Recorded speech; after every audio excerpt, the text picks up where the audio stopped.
That one should do it. From Sally Rooney to Ottessa Moshfegh, female novelists have captured the literary zeitgeist with more buzz, prizes, and bestsellers than men. But this wasn't always the case. Far from it. Rewind a generation ago, and the shortlists were dominated by men, the big beasts of the 80s and 90s. William Boyd, Kazuo Ishiguro, Philip Roth, John Updike. The writers we considered our leading novelists were men. And a little peek further into history shows us 6,000 years of male cultural hegemony. You know, even skim through the literary canon or any high school English curriculum, and you'd be forgiven for coming to the conclusion that men just write better books than women, because it's so very much male-dominated. This is most likely due to the fact that women were not even legally allowed to become publishing professionals until the late 19th century. If a woman wanted to get published, she had to use a male pseudonym. The most famous example being the Bronte sisters. They published their novels Jane Eyre, Wuthering Heights, and The Tenant of Wildfell Hall under the masculine pseudonyms Currer, Ellis, and Acton Bell. Fast forward to present day, and according to figures obtained from the bookseller, 629 of the 1,000 best-selling fiction titles from 2020 were written by women. Within the general and literary fiction category, 75% were female authors. 75% female to 25% male, appearing to be something of a golden ratio in contemporary publishing. The general consensus is that young male writers have given up on literary fiction. But it's not just literary fiction that women seem to be dominating. It's all genres. They're even taking over the crime scene. I think there was probably a better way to phrase that. They're even dominating the crime genre. So much so that men are now having to use female pseudonyms.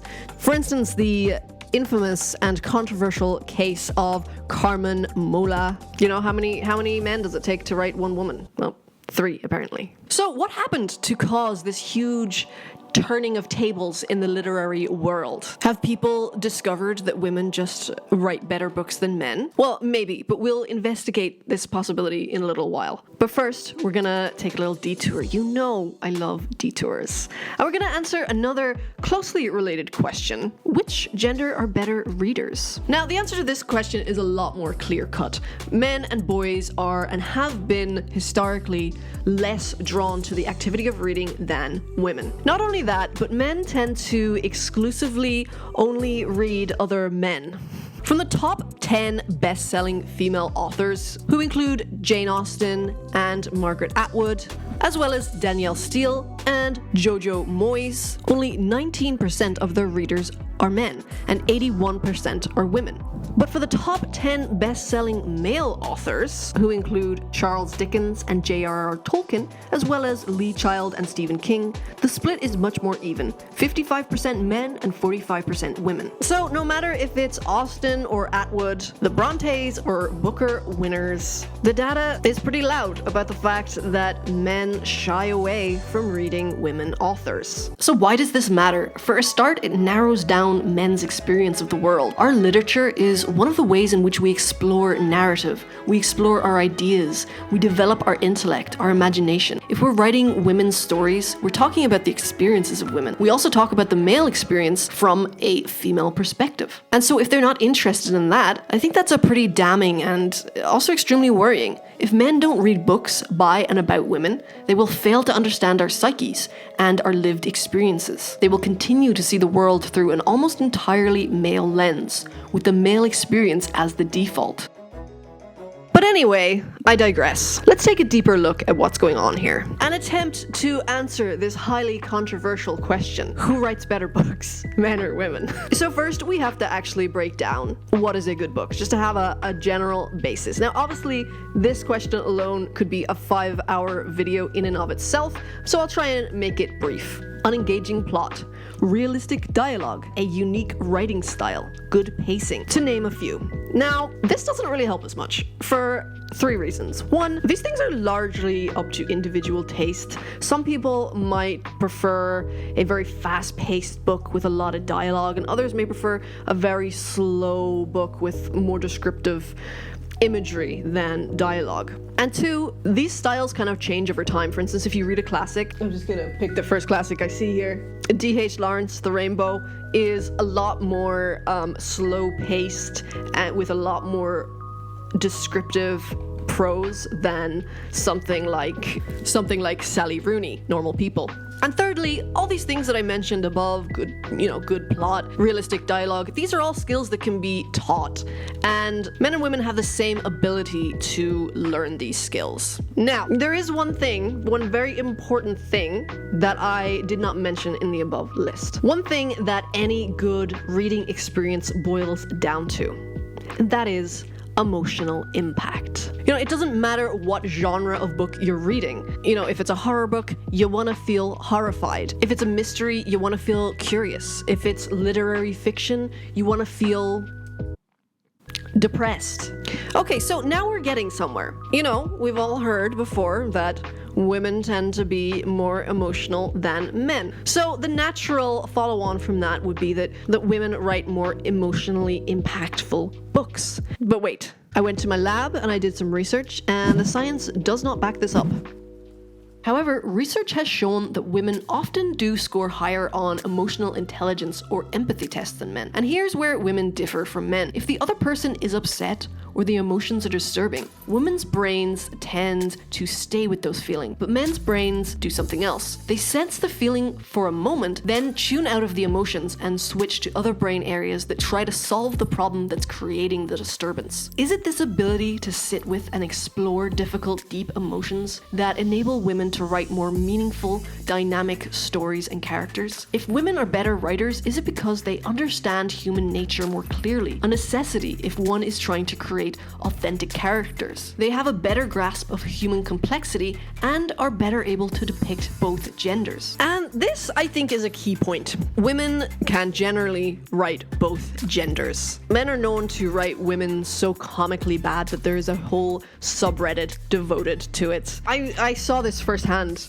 or I read this firsthand when I was reading Lady Chatterley's Lover by D.H. Lawrence. Amazing author, I love him. But more than a few times he referenced women's wombs beaming full of joy whenever they saw the sun.